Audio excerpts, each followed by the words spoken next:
این پناهندگان افغانستانی بعد از باران شدید در یکی از باغ‌های اسلام آباد پایتخت پاکستان خیمه‌های پلاستیکی خود را خشک می‌کنند. آنها از منزل‌های اجاره بیرون شدند و جای برای رفتن ندارند. اما حکومت پاکستان تلاش دارد معرکه اخراج پناهندگان را وسعت بخشد. سمیه 26 ساله نماینده قوم هزاره شیعه مذهب می باشد که در افغانستان مورد فشار قرار دارد. او 3 هفته پیش فرزند به دنیا آورده است. طفل ما افروزه بود اینجا آمدیم، افروزه بود که آمدیم دو روزه شده که مشکلات شو باران، روز آفتابی، زیر گرمی، شو باران، خنک، خوراکای چیزی نداریم، چیزی بهداشتی باشگکم ندارم. دیگه دکتر نیست، مریض شده بود، سینه‌اش گرفته سلفه میکنه، این مشکلات خودم مریض. سازمان ملل متحد گزارش می‌دهد که پاکستان تصمیم گرفته است تا 1 سپتامبر از جمله پناهندگان رسمی افغانستانی را از این کشور بیرون کند. این سازمان میگوید احتمال بر پایه برنامه حکومت پاکستان تا 1 میلیون پناهنده اخراج شوند.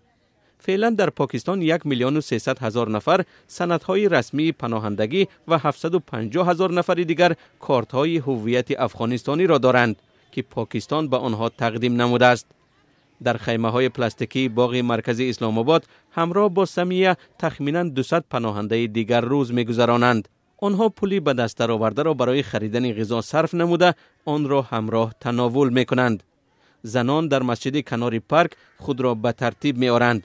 اما ساهره بابوری 23 ساله یکی از پناهندگان دیگری هزاره تشویش دارد که حال طفل در بطنش بوده چی خواهد شد. من هیچ یک زن باردن من نمیتونم، زن باردن مشکل زیاد داره که نمیتونه، زیاد پای درد میشه در باران.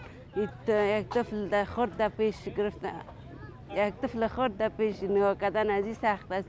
امروز دیگه زنای باردار مشکلات زیاد می داشته باشه.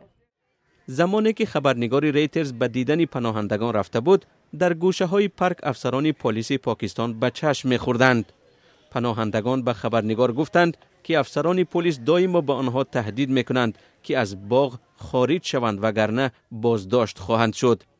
افسران پلیس خبرهای اذیت دادن پناهندگان را رد می‌کنند.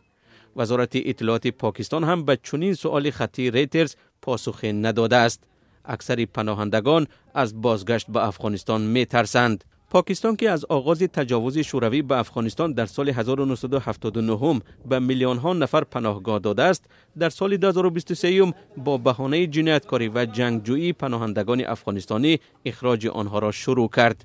مقامداران افغانستان این عیبنامه را قبول ندارند و سمیه روی علف سبز پارک اسلام آباد منتظر است که اهل عالم برای آنها نیز کار خواهد کرد. سازمان ملل میخوایم که سرنوشت ما را معلوم کنه و ما حق ما داده شود.